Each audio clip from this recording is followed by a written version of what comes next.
Amen. Amen. Bonsoir, les frères et sœurs. Comme pas promis, je suis là ce soir avec vous et dans la joie d'être là. Parce que j'aime l'Église, j'aime le peuple de Dieu, j'aime l'Évangile et j'aime qu'on soit ensemble. Hein? J'aime qu'on soit ensemble pour s'édifier et pour porter ensemble cette espérance de l'œuvre du Seigneur qu'il fera, le perfectionnement qu'il va accomplir dans nos vies, au fur et à mesure que nous recevons sa parole, il va nous perfectionner. Et nous comprendrons dans sa parole quelle est notre part. Nous ne dirons pas, le Seigneur n'a pas fait, le Seigneur m'a oublié, mais nous devons comprendre que Dieu est fidèle. Dieu ne peut pas oublier, il n'oublie personne. C'est à nous d'ouvrir notre cœur pour comprendre c'est quoi son plan.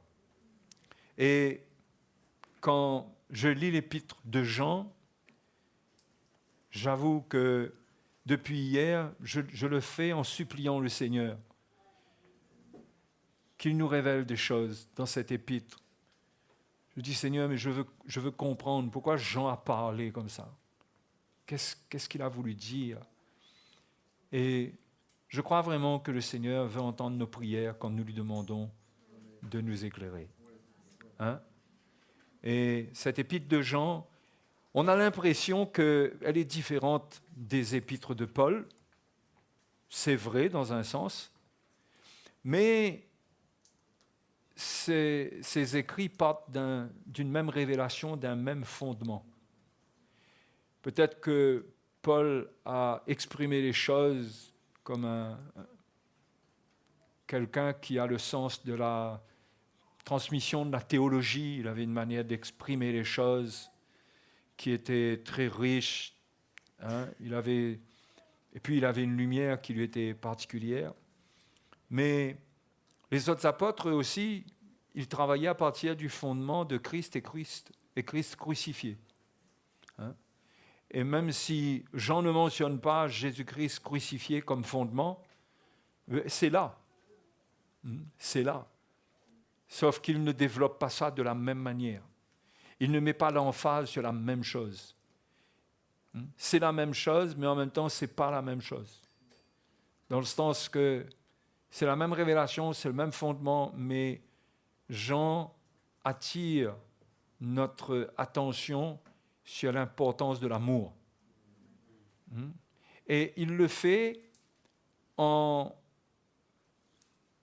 parlant de la mort de Jésus, du sacrifice de Jésus. Et partant de ce sacrifice, il montre comment on a connu l'amour par ce sacrifice.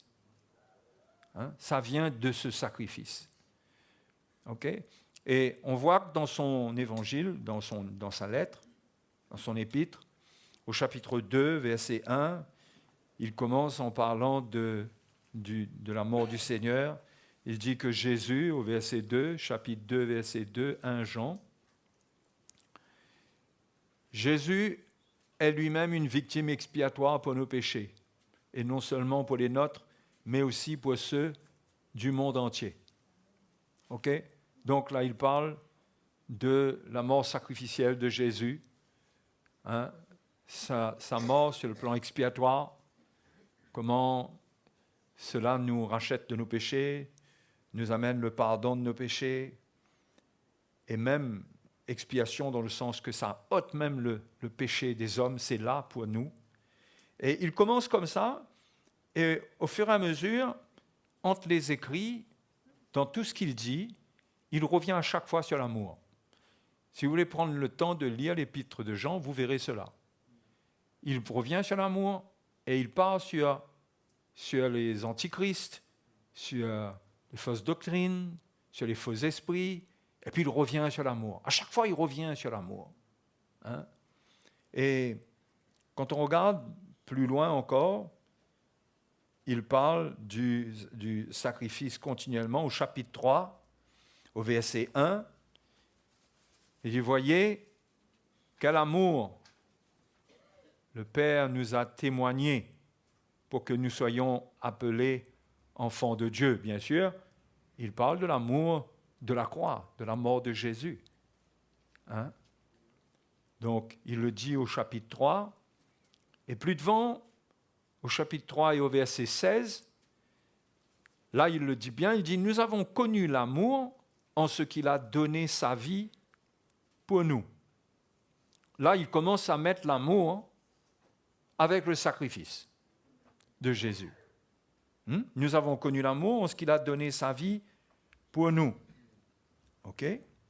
Et plus loin encore, au chapitre 4, au verset 9, il dit « L'amour de Dieu a été manifesté envers nous en ce que Dieu a envoyé son Fils unique dans le monde afin que nous vivions par lui. » Donc il présente la mort de Jésus comme la manifestation de l'amour de Dieu. D'ailleurs, c'est l'évangile de Jean qui dit « Car Dieu a tant aimé le monde qu'il a donné son Fils unique. » Jean chapitre 3, verset 16.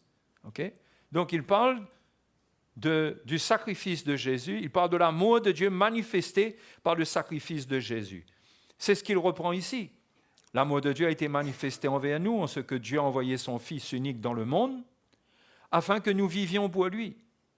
Et cet amour consiste non point en ce que nous avons aimé Dieu, mais en ce qu'il nous a aimés et a envoyé son Fils comme victime expiatoire pour nos péchés. Bien-aimés, si Dieu nous a ainsi aimés, donc partant du fondement de l'œuvre de la croix, de l'amour qui a été manifesté par la croix, si Dieu nous a ainsi aimés, nous devons aussi nous aimer les uns les autres. Hein? Donc, il fait de plus en plus clairement la connexion entre la croix et l'amour, et surtout, il rappelle le commandement du Seigneur pour nous. Hein? Le nouveau commandement. Et au chapitre 4, au verset 16 encore, il dit, et nous, chapitre 4, verset 16, et nous avons connu l'amour que Dieu a pour nous, et nous y avons cru.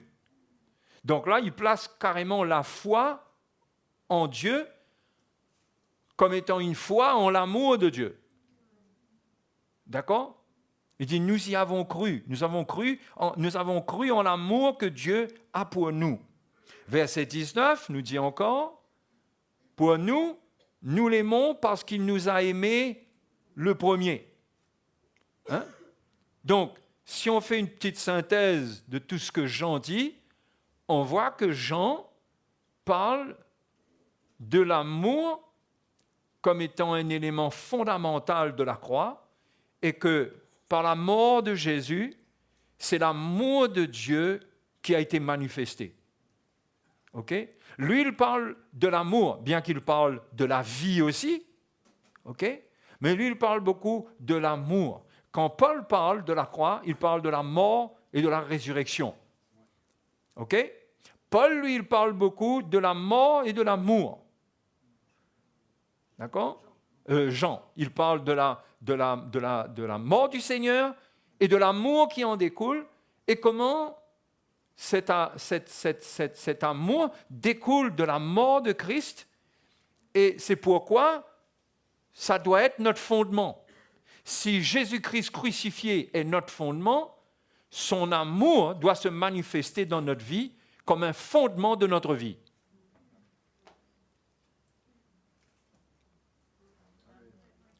C'est clair ce que je vous dis là?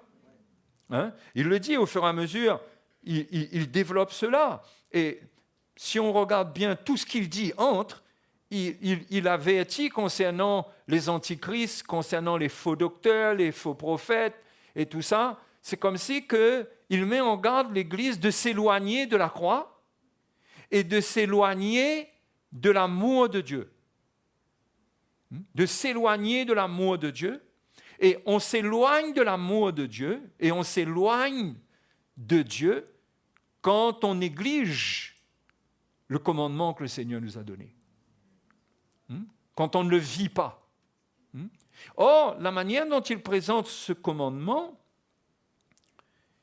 il parle que aimer, nous permet de demeurer dans la lumière. Regardez ce qu'il dit. Au chapitre 2,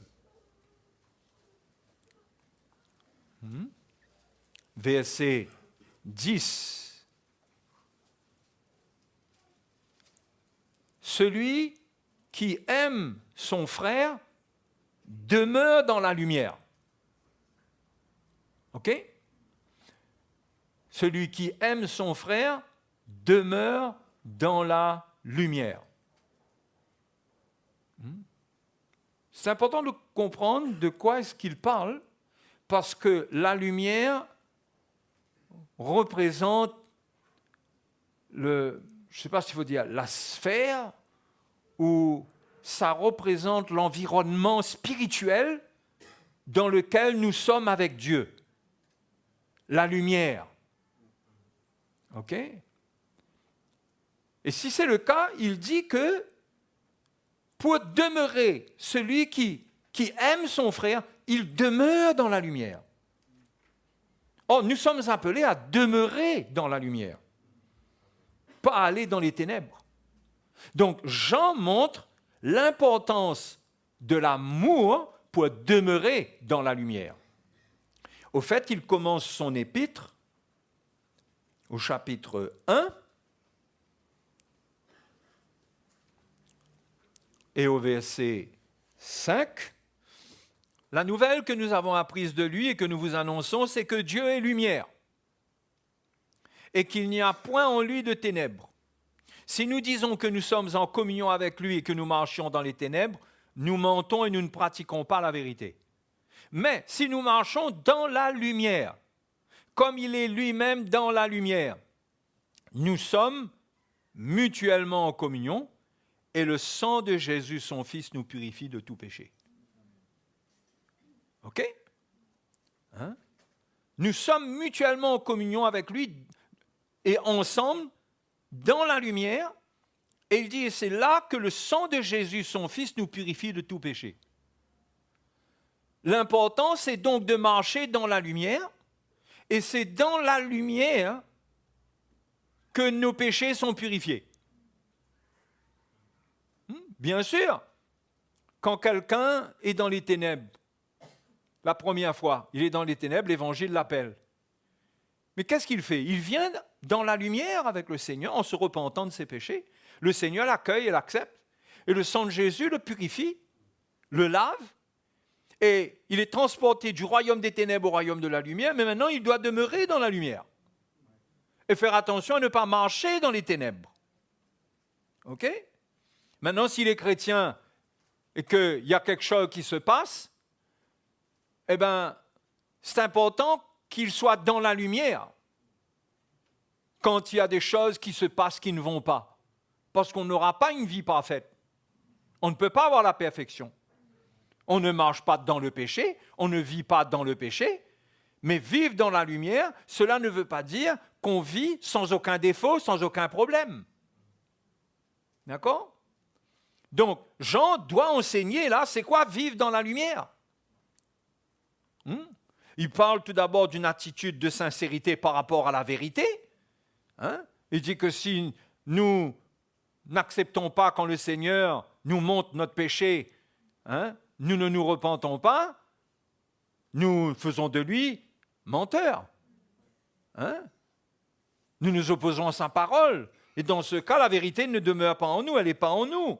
Mais si nous confessons, si nous reconnaissons, il est fidèle et juste pour nous les pardonner et nous purifier de toute iniquité. Il ne faut pas oublier que c'est toujours... Si nous confessons nos péchés, il est fidèle et juste pour nous les pardonner et pour nous purifier. Si nous disons que nous n'avons pas de péché, nous le faisons menteur et sa parole n'est point en nous. D'accord? Donc on voit bien qu'il y a une marche dans la lumière qui doit être là et qui fait que Dieu, dans la communion avec Dieu, Dieu nous entend, Dieu entend la confession de nos péchés, c'est-à-dire quelque chose qui ne va pas, que nous devons reconnaître. Mais cela se passe quand nous marchons dans la lumière. Il ne parle pas de marcher dans les ténèbres, et dans les ténèbres, on confesse ce qui ne va pas. Bien sûr, si quelqu'un marche dans les ténèbres, il crie à Dieu, il sortira des ténèbres. Mais ce n'est pas de ça qu'il parle. Il parle de ceux qui marchent dans la lumière et qui... Ils chutent, ils faillissent, mais ils sont dans la lumière. OK? Donc, être dans la lumière, ce n'est pas qu'ils sont sans aucun défaut. Mais c'est une attitude où dans leur cœur, ils s'accordent avec la parole de Dieu. Ils s'accordent avec l'Évangile. Quand Dieu parle, quand l'Esprit de Dieu parle, ils reconnaissent, ils avouent, et à cause de cela, ils restent dans la lumière. S'ils résistent, s'ils s'opposent, ils quittent la lumière. Les ténèbres sont par d'eux. Il semblerait que c'est la manière dont Jean présente les choses. Et au milieu de tout cela, il commence comme cela. Quand il parle de la lumière, bien sûr qu'il dit que Dieu est lumière, comme on a lu, et que si on veut marcher avec Dieu qui est lumière, nous devons marcher dans la lumière, parce qu'il n'y a pas de ténèbres en lui. Il n'y a pas de place pour des ténèbres en Dieu, pour nous accueillir avec des ténèbres. Nous devons marcher dans la lumière. On ne peut pas avoir de communion avec Dieu en étant dans les ténèbres. Parce que Dieu n'est pas ténèbres. Comprenez, il ne peut pas se mélanger avec les ténèbres. Et donc, il y a, au chapitre 1er, il parle de ses attitudes par rapport à nos faiblesses, par rapport à ce qui peut se passer. Mais il raconte comment il y a une manière de se tenir dans la lumière. Et là, il parle beaucoup de l'amour. Il parle de l'amour. Il parle du commandement que le Seigneur nous a donné. Au chapitre 2,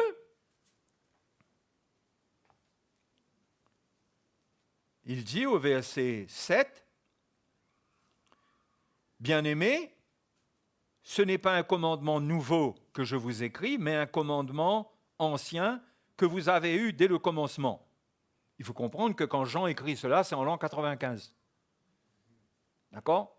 Ce qui veut dire que ça faisait presque 100 ans que le Seigneur avait donné ce commandement. Enfin, 70 ans, allons dire. Il dit, ce commandement ancien, c'est la parole que vous avez entendue. Toutefois, c'est un commandement nouveau que je vous ai écrit, qui est vrai en lui et en vous. Ah, vous voyez là ? Ce commandement, aimez-vous les uns les autres, c'est vrai en lui et en nous.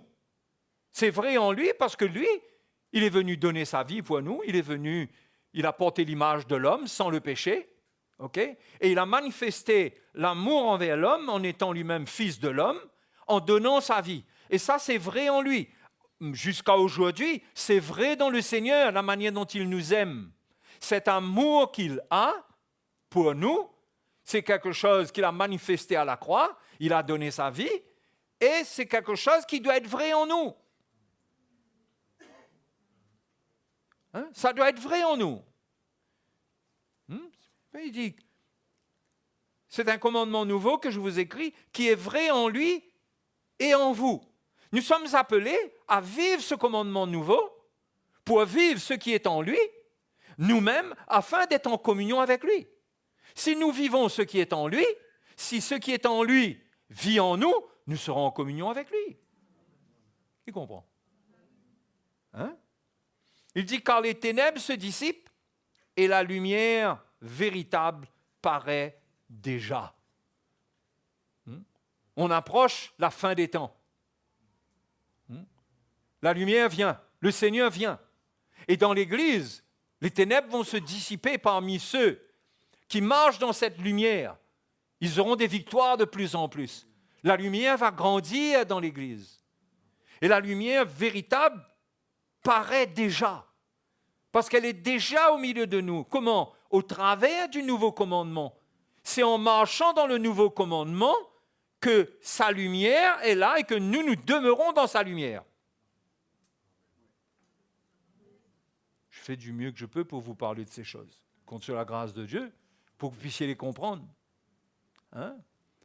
Donc, la marche avec Dieu, ce n'est pas l'exigence d'une vie parfaite, parce que le Seigneur, il sait très bien qu'on ne peut pas être parfait. D'ailleurs, il a dit à Pierre, celui qui est baigné, il n'a besoin que de se laver les pieds, il n'a pas besoin de laver tout son corps lorsqu'il est lavé entièrement. OK ? Donc, ce qui veut dire que dans notre marche avec le Seigneur, nos pieds vont se salir, nous n'aurons besoin que de nous laver les pieds. Et le Seigneur, il comprend que nos pieds peuvent se salir dans ce monde. Il y aura des choses qui vont se passer, parfois on va faire un faux pas, on va mettre un pied là où il ne faut pas, mais tout le reste est pur, nous sommes dans la lumière avec le Seigneur. Il faut rester dans la lumière avec le Seigneur, dans notre attitude et dans notre marche, parce qu'il faut marcher dans la lumière. Et la marche de la lumière, la manière dont Jean présente cela, c'est une marche dans l'amour. Pourquoi? Parce que c'est la mort et la résurrection de Jésus qui nous donnent la lumière. Et la mort de Jésus a été manifestée par l'amour. Donc, c'est partant de l'amour qu'il y a cette mort et cette vie qui vient. Et nous ne pouvons pas vivre la vie chrétienne autrement. C'est pour ça que Jean dit qu'il a donné sa vie afin que nous vivions par lui. C'est ce qu'on a lu tout à l'heure. Hein?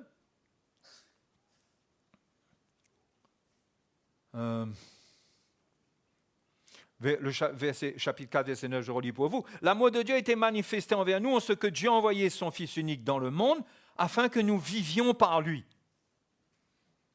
Hein? L'expression importante là-dedans, c'est l'amour manifesté. Il y a le don de son Fils afin que nous vivions par lui. Mais comment nous vivons par lui? Nous vivons par lui sur la base du don de sa vie qui a été offert comment? Sur la base de l'amour. L'amour. Donc, l'amour doit précéder le don de notre vie. L'amour, c'est le don de notre vie, mais doit précéder le don de notre vie. C'est-à-dire, nous avons cru en l'amour de Dieu pour nous, l'amour de Dieu est venu dans notre cœur, maintenant nous voulons vivre cet amour en donnant notre vie pour les frères. Et Jean explique que la vie chrétienne, c'est ça. Et que les antichrists et les faux docteurs, ils veulent éloigner l'Église de ça.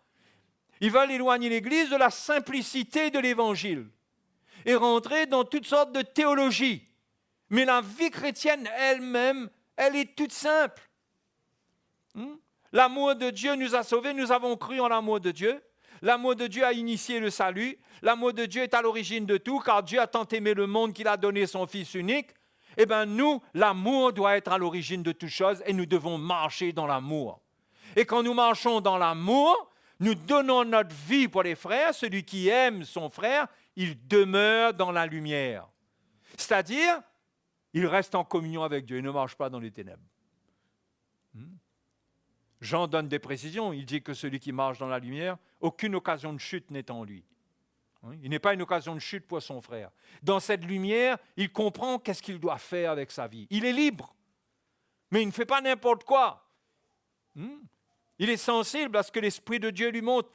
Et il est là non pas pour vivre pour lui, mais il est là pour donner sa vie pour ses frères.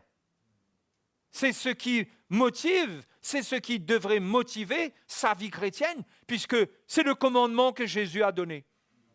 Et c'est un commandement, il ne faut pas oublier, comme je l'ai dit. L'amour, c'est un acte d'obéissance à ce que Jésus a dit. Cette obéissance se traduit par le don de notre vie. C'est-à-dire ce que nous sommes, ce que nous avons, eh bien, nous comprenons qu'il y a de la place dedans, et de plus en plus de place pour les autres. Parce que c'est comme ça que Jésus, il est venu. Il a fait de la place pour nous avec Dieu. Non? Il a fait de la place pour nous. Il est venu nous préparer une place là où Dieu est. Nous demeurons en Dieu à cause de la place que Jésus a préparée pour nous. Comment est-ce qu'il a préparé cette place? En donnant sa vie. Eh bien, nous devons donner de la place, nous aussi, les uns aux autres. Dans notre vie. Pourquoi pas dans notre maison? Pourquoi pas dans nos finances quand nous partageons à cause des besoins que nous voyons? Dans nos efforts, dans les capacités que nous avons.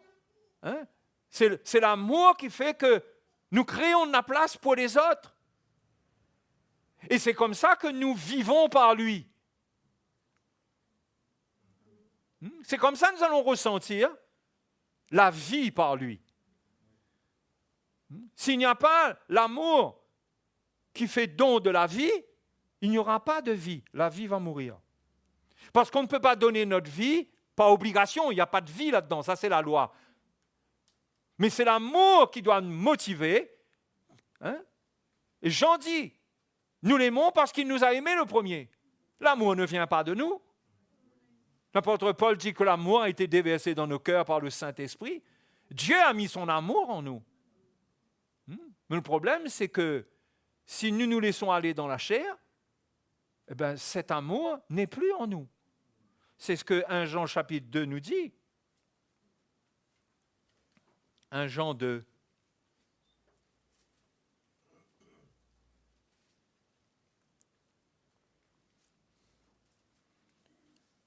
Verset 15. N'aimez point le monde, ni les choses qui sont dans le monde.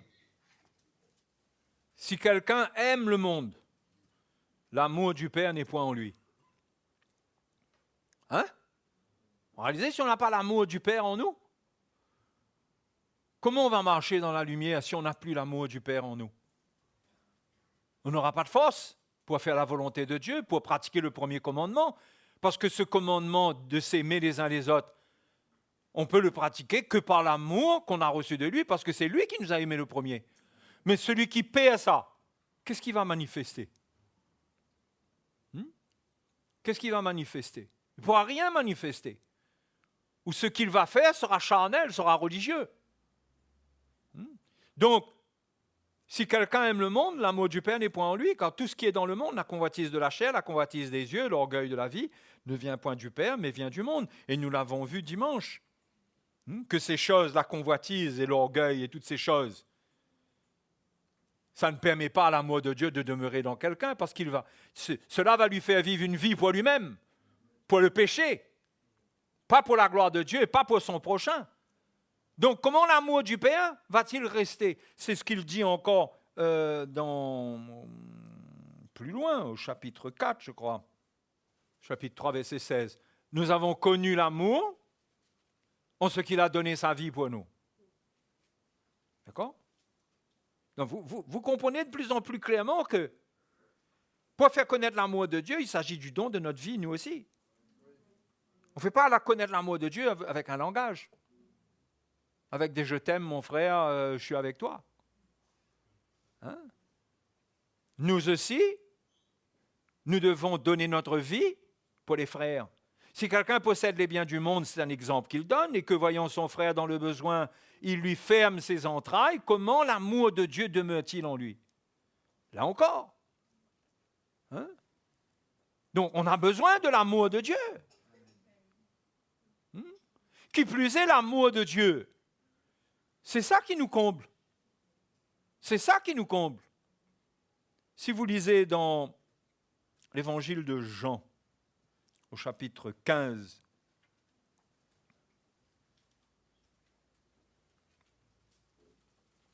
et le verset 9, regardez ce que Jésus dit.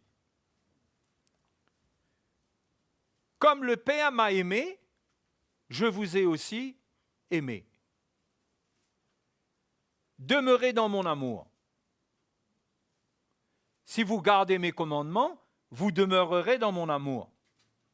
Alors vous comprenez que quand vous demeurez dans l'amour de Christ, vous demeurez dans la lumière avec Dieu. Tout ça, ça marche avec ça. OK?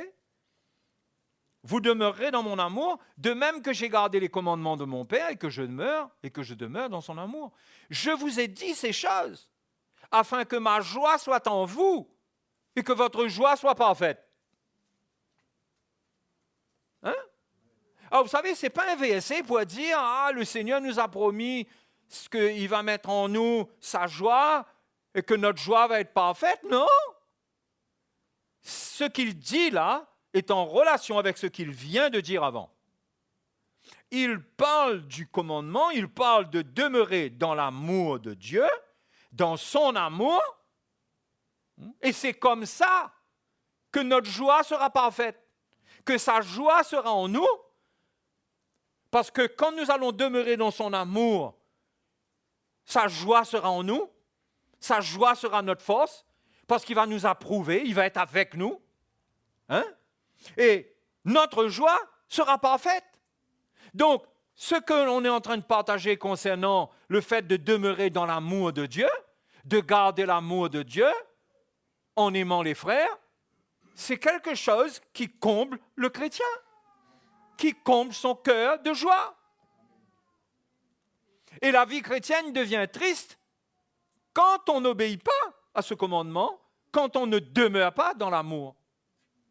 Mais quand on demeure dans l'amour, les ténèbres se dissipent pour nous.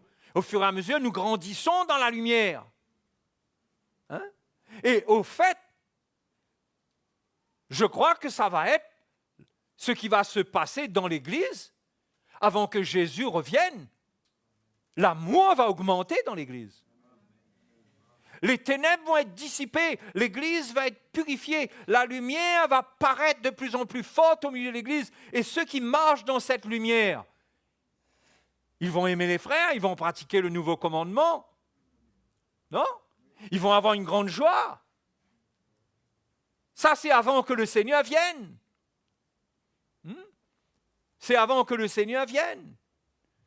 C'est pourquoi Paul lui-même, il dit que la foi et l'espérance sont de grandes choses, mais il dit, mais parmi les trois, foi, espérance et amour, il dit que l'amour, c'est plus grand que tout.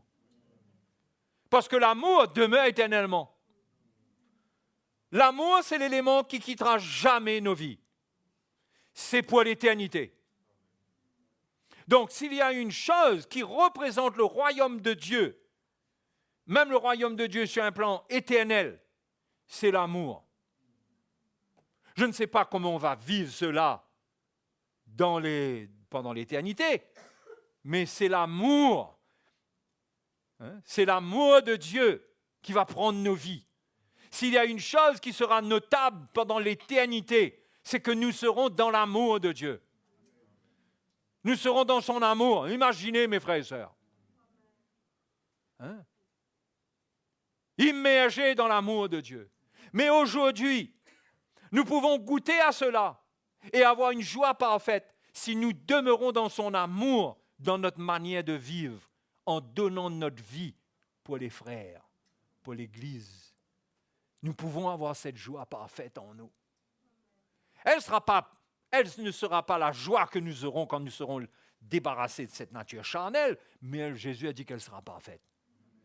Dieu nous donnera toute la mesure qu'il faut. Toute la mesure de joie dont nous avons besoin nous sera donnée pendant que nous sommes sur cette terre, en attendant cette démultiplication de la joie, ce débordement. Ça va être extraordinaire.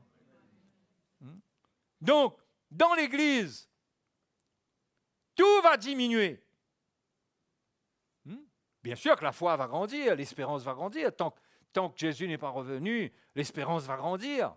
On attend le Seigneur. La foi sera là pour résister à l'ennemi, pour triompher du monde, comme Jean le dit lui-même dans son épître. La victoire qui triomphe du monde, c'est notre foi. Mais il y a une chose qui va grandir, qui va surpasser toute chose, c'est l'amour. Parce que quand l'amour est là, l'amour englobe tout. L'amour englobe tout. L'amour, c'est la victoire suprême. Parce que l'amour, c'est le don de la vie, peu importe le coût. C'est ce que Jésus a fait. Et cet amour-là peut prendre nos cœurs. C'est pourquoi là où nous sommes, il nous faut marcher dans l'amour. Et grandir et faire de progrès, comme Paul a dit aux Thessaloniciens, qui est l'épître. L'épître aux Thessaloniciens, les deux épîtres aux Thessaloniciens sont les épîtres qui parlent de l'espérance chrétienne, de l'avènement du Seigneur. Et Paul dit aux Thessaloniciens qu'il est vraiment dans la joie de constater l'amour qui grandit au milieu d'eux, la sainteté, la sanctification, mais aussi l'amour. Donc, mes frères et mes sœurs, c'est comme ça qu'on doit travailler à notre salut. On doit travailler à notre salut en aspirant à grandir dans l'amour, c'est-à-dire en prenant notre place dans le plan de Dieu, là où nous pouvons donner notre vie, où nous arrêtons de vivre pour nous-mêmes, non pas d'une manière totale, parce que nous avons des choses que nous devons faire pour assurer notre subsistance dans ce monde. Mais de plus en plus, nous avons un grand espace pour les autres. Nous sommes comme Jésus. Nous faisons de la place pour les autres, comme Jésus a fait de la place pour nous dans son amour. Et nous aussi, nous faisons de la place. Et la compassion grandit en nous. Et nous devenons sensibles dans l'esprit. Paul dit que la voie par excellence pour les dons spirituels, c'est quoi? C'est l'amour. À la fin du chapitre 12, il le dit, c'est l'amour. Il dit, vous voulez les dons spirituels, je vais vous montrer une voie par excellence. C'est l'amour. Parce que quand on grandit dans l'amour, on arrête d'être sensible à nos propres besoins seulement. On est sensible aux besoins de l'Église. On se soucie, on se préoccupe davantage de l'état spirituel des frères et sœurs. Donc, quand on est comme ça, l'Esprit de Dieu va nous donner les manifestations de toutes sortes de dons. Il y a la prophétie, il y a les paroles de connaissance, il y a beaucoup de choses qui peuvent se manifester au travers de nous pour le bien et pour l'édification de l'Église. Oui? Donc, je ne sais pas si vous réalisez à quel point l'esprit de la religion peut nous prendre. Où nous pouvons être à l'Église pour apprendre la Bible, pour avoir un bon enseignement, un bon encouragement. Nous voulons être encouragés. Là, en ce moment, je suis un peu découragé. « ce matin, le Seigneur m'a encouragé. » Alléluia. Mais, tu sais, ça ne vole pas haut, ça. Bien sûr que le Seigneur nous encourage et c'est important. Si l'amour de Dieu se manifeste envers nous, c'est important. Mais qu'est-ce que nous faisons de cela? C'est là que nous ne comprenons pas que nous devons demeurer dans l'amour qui est manifesté envers nous. Quand Dieu nous encourage, c'est extraordinaire, ça. Mais quelle suite nous donnons à ça? Parce que quand Dieu nous encourage et nous relève, c'est encore une fois, il manifeste son amour envers nous. Non? Il donne de son amour. Et nous ressentons que nous nous relevons.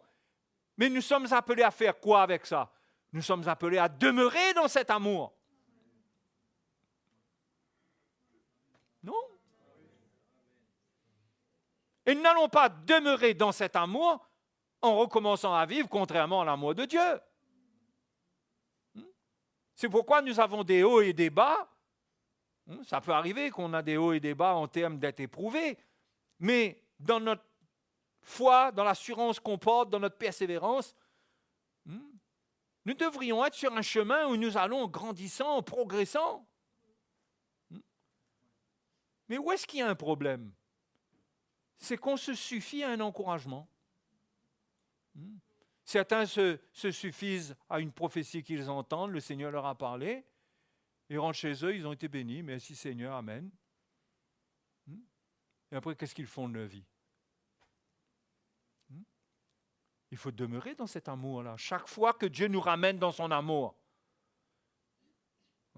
Parce que quand il nous encourage, qu'est-ce que nous comprenons? Que Dieu nous aime? Que Dieu prend soin de nous? Qu'est-ce que nous allons faire avec ça, nous, le soin que Dieu nous donne là? Nous aussi, nous sommes appelés à donner notre vie pour les frères. Et c'est comme ça que nous demeurons dans la lumière, c'est-à-dire que nous ne sommes pas des hypocrites. Demeurer dans la lumière, c'est ne pas être un hypocrite. Si on peut donner une définition de ce que c'est qu'être dans la lumière, c'est de ne pas être un hypocrite. Celui qui dit qu'il aime Dieu, qu'il ne voit pas, sans aimer son frère qu'il voit, Jean dit c'est un menteur. C'est de l'hypocrisie. C'est pas vrai. Donc, quand on est hypocrite, on ne marche pas dans la lumière. Parce qu'on ne peut pas marcher avec une double face avec Dieu. Avec Dieu, on marche dans la lumière. Donc, on doit être vrai. On doit être entièrement vrai. Et nous sommes entièrement vrais quand, marchant dans la lumière, nous marchons dans l'amour. Notre vie est donnée, c'est vrai, nous avons des défauts, mais notre foi est vraie. Nous ne sommes pas hypocrites. Nous sommes vrais parce que l'amour de Dieu nous a relevés. Nous aussi, nous relevons les autres par l'amour que Dieu par lequel Dieu nous a visités. Nous sommes en action pour prendre soin, pour faire du bien. Alléluia. C'est pourquoi avoir une vie chrétienne où l'on attend, c'est une vie chrétienne appauvrissante. on va s'appauvrir.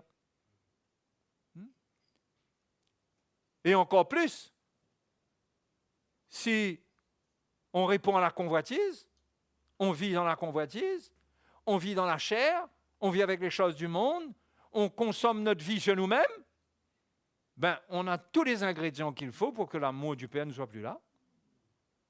Ça ne veut pas dire que Dieu ne nous aime pas, Dieu nous relève. Combien de fois le Seigneur nous relève?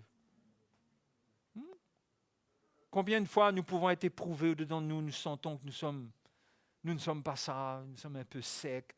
Et puis, tout d'un coup, le Seigneur manifeste son amour, il nous relève. Mais qu'est-ce que nous faisons avec ça? Si nous ne demeurons pas dans l'amour, en gardant ses commandements, et son commandement, Jean le dit, c'est aimons-nous les uns les autres. Si nous ne demeurons pas dans l'amour de cette manière, nous prenons l'amour de Dieu pour nous relever, mais après nous fermons la porte et nous vivons, nous voulons du bien-être. Nous croyons que l'amour de Dieu nous est donné simplement pour du bien-être.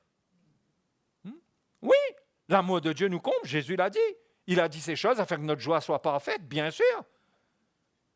Mais si ça s'arrête à là, nous allons perdre la joie du Seigneur. Nous allons être malheureux. Donc, un chrétien, quelle doit être sa recherche? Paul dit à Timothée, recherche l'amour, recherche la justice, recherche l'amour. Comment on recherche l'amour? Paul dit aspirer à l'amour. Comment ça? Mets ta vie, assure-toi que tu sers les autres. Assure-toi que ta vie est une offrande pour Dieu et une offrande pour les autres. Et de ne pas dire simplement « j'aime Dieu ». Mais quand tu dis « j'aime Dieu », le Seigneur regarde qui tu aimes. Parce que celui que tu vois qui est créé à l'image de Dieu, comment est-ce que tu peux ne pas l'aimer? Et que tu prétendes venir à dire à Dieu dans des cantiques « je t'aime Seigneur ». C'est pourquoi, même dans l'adoration, dans la prière, Dieu peut nous résister parce qu'on n'est pas vrai. Mais celui qui est dans la lumière, qui est vrai, sa vie est donnée. Il donne sa vie. Même s'il doit souffrir pour cela. Vous savez, les premiers chrétiens, ils avaient tellement cette lumière qu'ils acceptaient de se dépouiller de beaucoup de choses. De beaucoup de choses, parce qu'ils attendaient le Seigneur. Premièrement, parce qu'ils avaient compris que l'amour augmentant, c'était le signe que le Seigneur était proche. C'était un des signes dans l'Église, à mon avis. Quand l'amour grandit, quand il y a cette vie de l'amour, comme l'amour, c'est le seul élément qui va subsister pour l'éternité, quand on voit que ça, c'est là, on est prêt là à passer la porte avec l'amour. Vous comprenez ce que je veux dire? Donc nous devons chercher à grandir dans l'amour, et c'est comme ça que nous aurons de l'assurance dans notre prière, que nous allons demander à Dieu des choses selon sa volonté, qu'il va nous écouter, qu'il va nous donner, parce que nous prions avec son amour dans notre cœur, c'est-à-dire avec une vie qui est donnée. Donc moi, ma question ce soir, c'est est-ce que nous arrivons à mesurer dans quelle mesure notre vie est donnée? Ça ne se mesure pas, on ne va pas aller calculer cela. En se disant, je consacre tant de temps, je consacre tant d'argent, je consacre... Mais quand même, il y a des choses qui méritent calcul, comme je vous ai dit dimanche pour les finances. Il y a des choses qui méritent que l'on soit bien carré. Volontairement carré. Discipliné. Ça nous permet de garder nos semences. Ça nous permet de garder de quoi faire de la place pour les autres, de manière à ce que notre vie est toujours donnée pour les autres. Et ça nous permet de faire vivre l'amour de Dieu que Dieu nous a donné en semant, en donnant, en consacrant du temps pour les autres. Et croyez-moi, mes frères et mes sœurs, ce n'est pas si simple. Parce que quand vous donnez votre vie pour les autres, vous allez être testé. Ne croyez pas que vous allez donner votre vie et tout va bien se passer. Vous allez peut-être donner votre vie à des gens qui sont ingrats. Vous allez peut-être donner votre vie. Si vous donnez en espérant un retour, Dieu veut purifier cet amour qui est en vous. Quand vous dites que vous désirez marcher dans l'amour, eh bien, le Seigneur peut permettre que vous n'ayez pas de satisfaction dans un premier temps dans ce que vous faites. Mais votre persévérance ne doit pas dépendre d'une satisfaction. Vous devez savoir que vous êtes en train d'obéir au Seigneur. Peu importe ce que vous avez en retour, ce que vous le faites pour le Seigneur. C'est ça que Dieu veut voir. Mais quand vous vous faites arrêter, quand vous vous arrêtez, parce qu'il y a un problème, parce que quelqu'un vous a dit quelque chose, parce que quelqu'un n'est pas reconnaissant, parce que ceci, parce qu'on vous a regardé comme si, on vous a dit ça, vous n'avez rien compris au chemin de la croix. Excusez-moi de vous le dire comme ça. Le chemin de la croix, c'est pas quand Jésus prend sa croix, il a un amour en lui, il va donner sa vie. Ça ne dépend pas si Pierre lui sourit en chemin, si tout le monde l'acclame. Au contraire, il y a tout sur ce chemin-là pour nous rejeter, mais il y a une persévérance dans ce chemin-là, et tout ce qui existe, qui vient contre nous pour nous contrarier, c'est pour nous éprouver dans notre amour. Est-ce qu'il est sincère? Est-ce qu'il est pur? Est-ce que c'est pour la gloire de Dieu, ou bien c'est pour nous-mêmes quelque part, qu'on retient une satisfaction pour nous-mêmes, une gloire? Donc le don de notre vie, mes frères et mes sœurs, en s'identifiant à la croix, c'est quelque chose qui coûte. Ça va nous coûter de pardonner, de nous repentir. On va faire des erreurs, il va falloir s'humilier. Il va falloir pardonner celui qui ne nous comprend pas, ou parce qu'on a fait des bêtises aussi. Parfois, on veut faire ce qui est bien, mais c'est ce qui est mal qui sort de nous. Il y a toutes sortes de choses. L'important, c'est l'attitude de cœur, d'humilité, où on est prêt, nous, à prendre notre croix et à continuer. Et quand nous gardons notre cœur pur,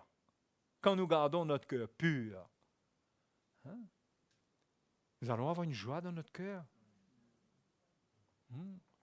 Le Seigneur même va nous récompenser. Il va mettre en nous sa joie parfaite. Mais si nous nous arrêtons, si nous commençons à juger les autres, à dire, si c'est comme ça, moi je ne m'attendais pas à ça. Moi je ne m'attendais pas que j'allais faire telle chose, et voilà comment on me traite. Mais comment tu veux qu'on te traite? Personne ne veut te maltraiter. Mais tu crois quoi? Les imperfections charnelles, ça se manifeste comment ça? Contre le poteau? Contre le mur? Ça se manifeste dans la nature? On va crier un bon coup sur le bord de la plage là-bas? Non, nos imperfections se manifestent les uns envers les autres. C'est là où tout se passe. C'est là qu'il y a des erreurs.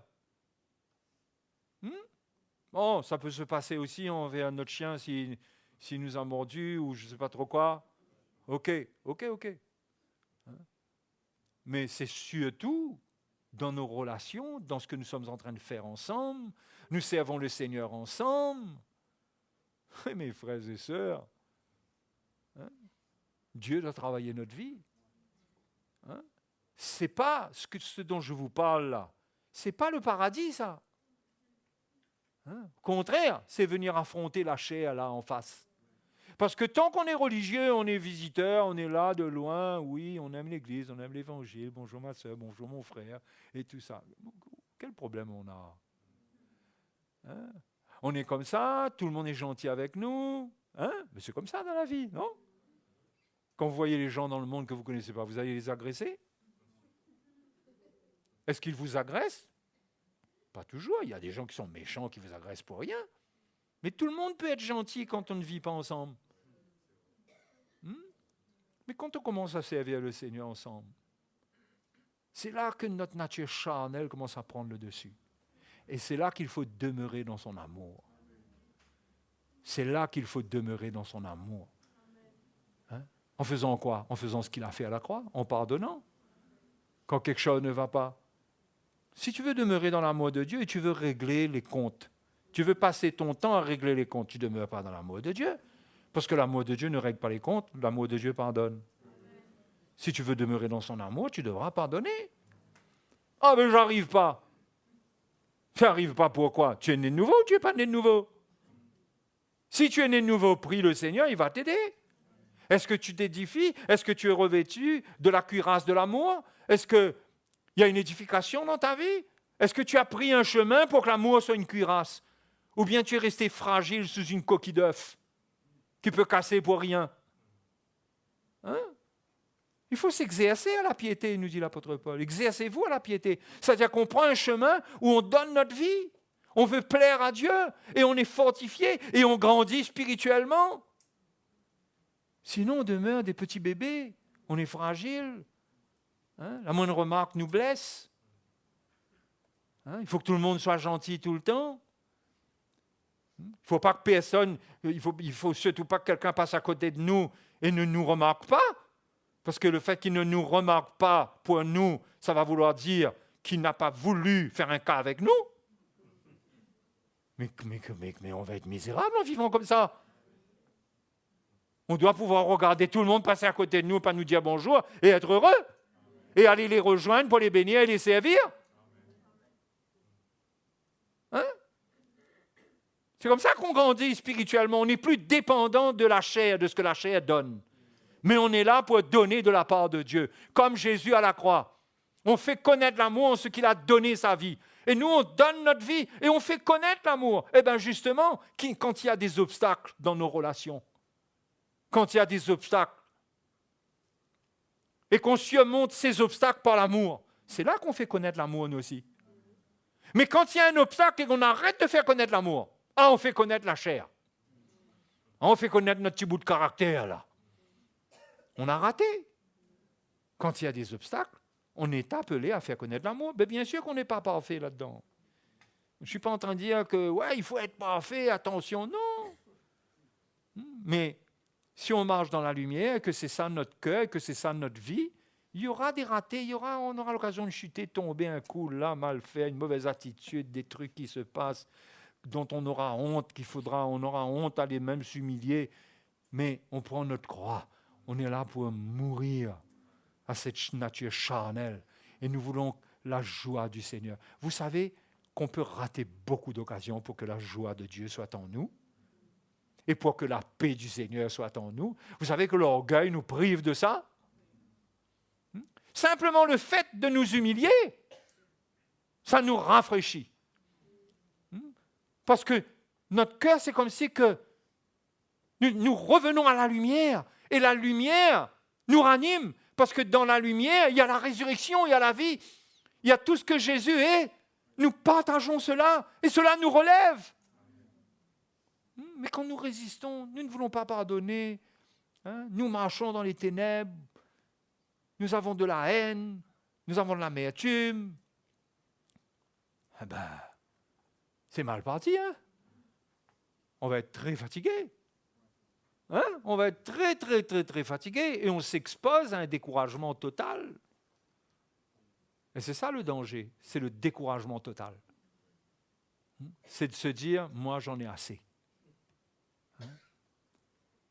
Vous savez, l'amour, ça demande la communion fraternelle. L'amour n'existe pas dans l'air. L'amour, ça marche avec la communion fraternelle. Aimez-vous les uns les autres, ça marche avec la communion fraternelle. C'est-à-dire que ma vie, j'ai une vie avec le peuple de Dieu. J'ai une vie de don de ma vie. Vous êtes d'accord que là, on peut être là, bon, ok, on est venu là, on est en train de donner notre vie. Bon, ok, peut-être. Mais il y a beaucoup de gens qui viennent s'assembler pour écouter l'Évangile. Mais vouloir aller plus loin et de se dire, mais Seigneur, montre-moi comment je peux te donner ma vie pour mes frères et sœurs. Fais-moi rencontrer les besoins. Rends-moi sensible. Et les frères et sœurs, déjà, sans aller chercher et fouiller, il y a déjà 1000 manières de servir le Seigneur dans le domaine de l'amour. Voyez au milieu de nous, là, donnez votre vie. Vous voulez donner votre vie? Il est impossible que vous n'ayez pas de place pour donner votre vie. Si vous êtes conditionnel, si vous avez un curriculum vitae, et que pour vous, vous avez tel diplôme, pour vous c'est ça, c'est ça, c'est ça. C'est pas ça, c'est pas ça, c'est pas ça, c'est pas ça. D'accord? Là, oui, là, mais si votre vie est ouverte et vous êtes prêt à servir, il y a de la place. Il y a de la place. Non? après, il faut faire attention que ça soit l'occasion, encore une fois, quand on parle de donner notre vie, pour notre orgueil. On veut donner notre vie à une place qui n'est pas pour nous. Hein? Non. Jésus a parlé de servir par amour. Servir. Assurons-nous que nous servons. Si nous sommes appelés quelque part dans quelque chose là, ça c'est la place à laquelle le Seigneur nous appelle. Vous connaissez cette parabole-là? Hein? Cette parabole des invités. Et quand tu es invité, ne va pas te mettre dans les premiers rangs. Mets-toi à l'arrière. Parce que si tu te mets au premier rang, on aura à te dire, excuse-moi mon ami, mais cette place est réservée pour telle personne. Va vers l'arrière, s'il te plaît. Ben, tu auras honte. Jésus le dit quelque part, il le dit de cette manière, tu vas, ça va être un peu contrariant. Mais si tu es derrière, tu es là où tu dois être, et que de derrière on te dit, mon ami, monte pas devant. C'est pas toi qui cherches ça, là. C'est la place que celui qui t'a invité, il a préparée pour toi. Ça, c'est une place, personne ne peut prendre cette place-là. La place que tu prends, tu peux la perdre. La place qu'on te donne, tu ne peux pas la perdre. Vous comprenez? Donc, dans l'amour, on ne donne pas notre vie là où on veut. Et il faut mieux être là où on doit être. Parce que si on vient devant, toutes les places au milieu seront occupées. On sera obligé de nous renvoyer derrière. Aller derrière, ça fait honte, quoi. J'étais devant, on voit bien que j'étais devant et je n'ai plus de place au milieu, aller derrière. Il vaut mieux que tu sois là où tu dois être. Tu sers le Seigneur, comme un serviteur. Tu donnes ta vie. Vous savez, il y a des gens qui veulent servir le Seigneur dans l'Église, mais ils veulent prendre la place qu'ils veulent avoir. Et même que Dieu t'appelle, vous comprenez l'image quand je dis la place devant, là? Même que Dieu t'appelle devant, là. Eh bien, aujourd'hui, tu ne vas pas t'asseoir devant, même si tu sens que je dirais que cette place-là, c'est pour moi, ça. Pour l'instant, tu es assis derrière ou tu es assis quatre bancs avant l'arrière. Et au fur et à mesure, Dieu travaille ta vie, il te fait avancer. Il te fait avancer dans le service, tu sers. Si tu es appelé à être dans le ministère, tu es derrière, tu fais partie des fidèles et des saints. Tu approches un peu, tu es parmi les responsables. Tu approches un peu, tu es parmi les diacres, les diaconesses. Tu approches un peu, tu es parmi les anciens. Tu approches un peu, tu es parmi les ministères. C'est Dieu qui fait ça. Vous savez combien de gens sont frustrés? Ils veulent servir, mais ils veulent servir dans des postes élevés. C'est là qu'ils veulent donner leur vie. Mais Jésus a parlé d'être serviteur. D'être serviteur. De ne jamais réclamer une place. Jamais. Mais d'être toujours à l'endroit qui est humble. Et de laisser le Seigneur nous dire, mon ami, approche-toi un peu plus. Tiens, viens, approche-toi un petit peu plus devant là. Et Jésus dit, c'est comme ça que tu seras honoré. Tu seras honoré. Donc, quand on parle de donner notre vie, il n'y a pas de place pour l'orgueil là-dedans et l'ambition. Mais on est là pour la mettre à la disposition de l'Église. Et puis on laisse Dieu travailler notre vie, nous changer, nous transformer. Et parfois, il y a des gens qui viennent d'arriver, ils veulent déjà prêcher. C'est incroyable. Hein? Non, mais je vous dis, on en a vu pendant des années. Des gens qui arrivent à l'église, ils ont l'impression qu'il faut qu'ils prêchent. Et tu vois, cette mèche qui brûle en toi là, ça, il faut couper ça. Ça, le diable va mettre le feu là-dedans, tu vas te retrouver dans de mauvaises postures. Il faut marcher dans l'humilité, dans le service de Dieu. Et quand on est comme ça, on est dans le contentement. On est dans le contentement concernant ce qu'on fait. On est dans le contentement concernant ce qu'on a. On vit dans le contentement. Quand on vit dans le contentement, on n'est pas tourmenté par notre chair, par notre ambition, notre orgueil. On est en paix. On s'est calé. On accepte. Et puis quand on sent que ça veut, on fait mourir. Ah Seigneur, je ne veux pas de ça. Mais je veux te donner ma vie. Amen. Moi, je vous encourage, les frères et sœurs. Soyez pas passifs et stériles. Donnez votre vie. Donnez votre vie. Donnez votre vie même pour les gens du dehors qui ont besoin d'entendre l'Évangile. Donnez votre vie dans les occasions pour l'Église. Donnez votre vie dans vos finances. Oui, dans vos finances. Vous savez, c'est un domaine qui est affiché vraiment comme un des premiers critères d'une secte, si on parle de l'argent. Sauf que nous ne parlons pas de l'argent pour nous. Et nous n'imposons rien. Mais nous encourageons le peuple de Dieu à avoir l'intelligence de lui-même, qu'il doit faire de la place pour grandir, pour manifester l'amour de Dieu. Et attention, quand tu donnes, ne sonne pas de la trompette. Hein? Jésus enseigne ça. Va pas faire sentir que toi tu donnes, ou toi tu pries, ou toi tu fais. Fais ça entre toi et le Seigneur. Fais ça pour ta gloire. Pour sa gloire. Fais ça pour la gloire de Dieu. Entre toi et lui. OK? Et Jésus a dit, tu recevras la récompense. Il dit, sinon tu auras ta récompense, ou la récompense des hommes. Mais si tu sais le Seigneur, dans le bon esprit que c'est pour sa gloire, c'est pour le servir. Et ça va te coûter. Hein? Parce que la chair n'aime pas ça, faire les choses pour la gloire de Dieu. Tu n'es pas reconnu du tout, mais c'est quoi? Parfois, on croit qu'on est humble, on croit qu'on est prêt. Nous, là, on réalise quand quelqu'un n'est pas reconnaissant quelque part, ben oui alors. Et là, on a des jugements. Ça est chrétien, ça? Hein? Je peux passer toute la journée chez lui, je l'ai aidé. Pas un merci. Je ne dis pas que, bien sûr qu'il faut remercier. Mais il peut arriver qu'on oublie. Hein? Il peut arriver que le Seigneur tire le merci dans la tête de la personne et te regarde. Hein? On ne peut pas dépendre de tout ça. Hein? Sinon, on est quelqu'un qui va être blessé pour rien. On va se décourager, on va gâter notre cœur, on va quitter l'Église. On va dire, cette Église-là, moi, j'en veux plus de cette Église. Et on croit qu'ailleurs, les Églises, c'est mieux. On croit qu'ailleurs, sûrement, c'est mieux. On ne réalise pas que c'est nous, on a un problème.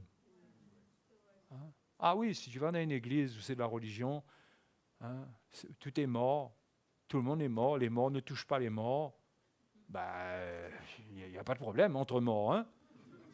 Dans le cimetière, les morts ne se déplacent pas. Hein? Il n'y a pas de problème dans le cimetière. Hein? C'est paisible. Hein? Mais si vous allez dans une église qui comprend l'œuvre de Dieu, où les chrétiens sont en train de prendre leurs responsabilités, où par amour, on reprend même avec amour, avec douceur, mais on reprend, on instruit, on parle, on encourage. Il y a des choses qui se passent, Dieu est à l'œuvre. Dans cette église-là, on ne peut pas se cacher. On ne peut pas se cacher.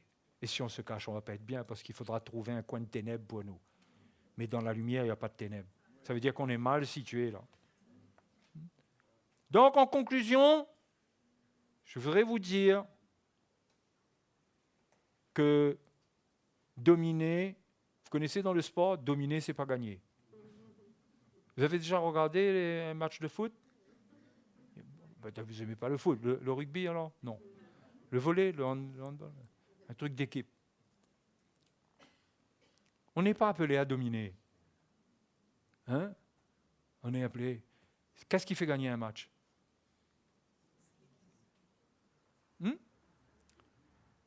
Une équipe domine. Le score à la fin, 0-0. Vous comprenez de quoi je suis en train de parler? Hein? T'es à dominer le ballon, 99% de possession de balle. Vous savez, parfois l'église est pareil. Le ballon tourne entre nous. Là. On domine. Mais il faut marquer les buts. Il y a un moment, le ballon est dans ton pied pour que tu marques le but en donnant ta vie. C'est comment tu marques le but quand tu donnes ta vie. Sinon, tu passes ton temps à passer le ballon. Tiens, hop pour toi. L'autre te repasse le ballon, tu repasses le ballon. Hein? On ne gagne pas un match comme ça. L'Église ne va pas remporter la grande compétition céleste avec ça. Nous sommes appelés à passer le ballon et à marquer. Il y a un moment où le but est devant nous. Nous marquons. Et croyez-moi, il y a beaucoup d'occasions. Hein, et notre score devrait être élevé. devrait être élevé.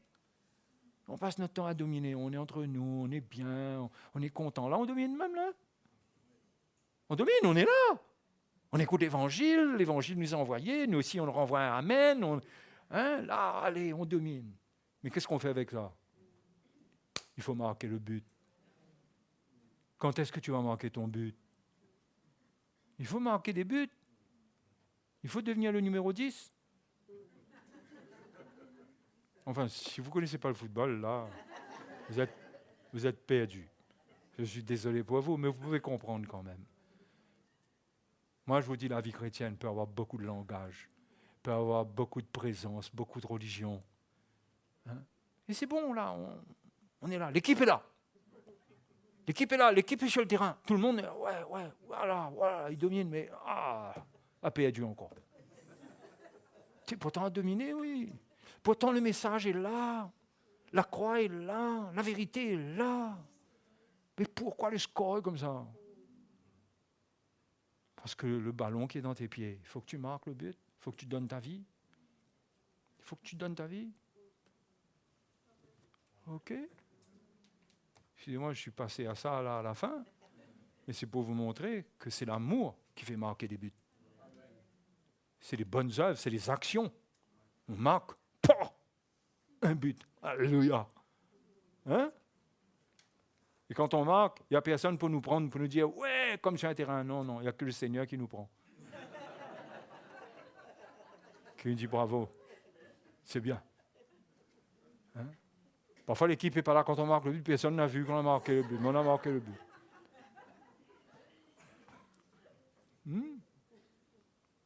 Mais quelle ambition on a, nous? Venir en maillot sur le terrain? Venir en pied de crampon, faire un peu d'échauffement? Mais après, qu'est-ce qu'on fait après? On va se mettre dans les tribunes après? Mais on fait partie de l'équipe, on n'a pas le droit d'aller sur les tribunes. On ne peut pas faire de l'échauffement avec l'Évangile. Il faut qu'on joue au ballon. Il faut qu'on fasse remporter l'équipe du Seigneur, l'Église du Seigneur. Chacun de nous, à notre niveau. Et là, je peux aller loin et développer l'entraîneur et tout ça. Finalement, on peut faire une prédication là-dessus. Peut-être pas une autre fois. Mais là aussi, vous ne pouvez pas jouer dans une équipe et vous n'avez pas d'entraîneur. Vous faites les choses dans votre coin et vous arrivez, l'entraîneur, il ne vous a jamais entraîné, il vous voit arriver. Attendez un instant, s'il vous plaît, excusez-moi. Ah non, mais je suis frère un tel. Ah bon, tu es frère un tel? Tu dois être dans l'équipe, dans l'entraînement, en train de servir, être là. Quand il y a mobilisation parce qu'il y a championnat, tu es là. Il a déjà vu un joueur, il est appelé, il est convoqué pour la Ligue des Champions. Et puis, allô, Didier, on n'est pas là. Gagne pas là. Mais tu es engagé. Tu as signé un contrat, tu dois être là. Tu devrais être là, sauf quand dans le royaume de Dieu, c'est la liberté. Donc, on peut se retrouver sur un terrain vide un jour, avec deux anciens, ne passe ballon. Vous croyez qu'on va venir? Je ne connais pas.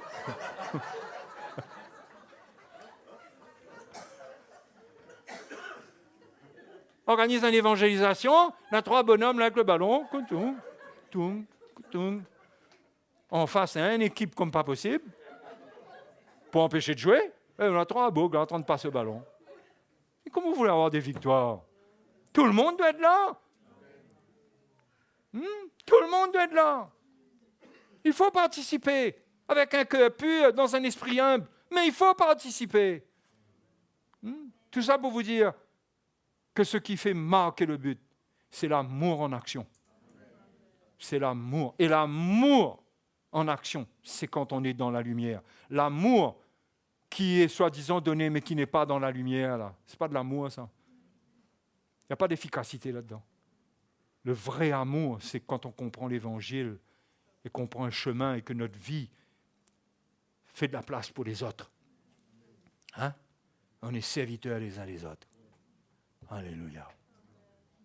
Mes frères et sœurs, que le Seigneur Je vous encourage à comprendre ces choses. Hein? Et on termine avec la parabole de l'équipe de foot pour remercier le Seigneur, pour prier ensemble.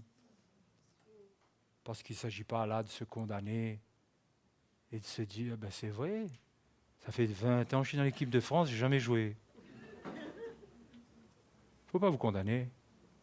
Il ne faut pas vous condamner. Il faut vous dire que votre nom est toujours inscrit quelque part. Votre place est là. Et priez le Seigneur. Et perfectionnez-vous. Et cherchez Dieu. Demandez à Jésus. Dis Jésus, je ne peux pas continuer. Je ne veux pas continuer comme ça. S'il te plaît, Seigneur, ouvre des portes devant moi. Rends-moi sensible. Fais-moi entrer dans les choses que tu as pour moi. Amen. Allons nous mettre debout. Allons prier. Alléluia. Merci Seigneur. Ton nom soit béni ce soir. Oui Seigneur. Unis nos cœurs ensemble Seigneur. Unis ce peuple. Que chacun de nous puissions apprendre à arrêter de regarder à notre vie pour nous-mêmes dans notre propre intérêt. Mais que nous comprenions que nous sommes appelés à être de bons soldats pour toi. À être prêts à tout lâcher, à être mobilisés dans notre vie, pour de l'hospitalité, pour des finances, pour du temps que nous avons besoin de donner. Seigneur, brise les liens qui nous retiennent ce soir. Renverse les raisonnements qui sont là, qui nous rendent captifs de la religion, qui nous rendent inefficaces pour construire ton royaume. Merci Seigneur d'être à l'œuvre par ta parole. Mets une soif dans le cœur de chacun de te servir, de porter du fruit, de demeurer dans ton amour. Merci Seigneur. Merci Père au nom de Jésus. Merci pour ta grâce. Merci Seigneur. Réveille nos cœurs Seigneur dans l'amour. Réveille-nous Seigneur. Réveille cet amour. Seigneur, suscite cet amour dans nos cœurs à nouveau. Oh Dieu, enlève nos regards sur nous-mêmes. Aide-nous à voir plus loin. Oui. Merci Seigneur. Merci pour ta grâce. Qui veut bénir le Seigneur ce soir? N'hésitez pas à bénir le Seigneur et à prier, à demander au Seigneur sa grâce, à le supplier, à lui demander que vous puissiez porter du fruit, à lui demander de quoi semer, de quoi faire son œuvre. Que les portes s'ouvrent pour chacun de vous, que ce soit dans le monde, dans l'évangélisation, dans l'Église, dans les choses que Dieu veut faire, qu'on puisse trouver notre place afin que notre joie soit parfaite en nous aimant les uns les autres. Alléluia. Merci Seigneur. Merci Seigneur. Sois béni Seigneur. Sois béni Seigneur, sois loué. Alléluia, sois loué. Nous t'adorons, nous t'adorons. Oui, notre joie, c'est de te connaître dans la lumière. C'est de nous tenir dans la lumière devant toi. Alléluia.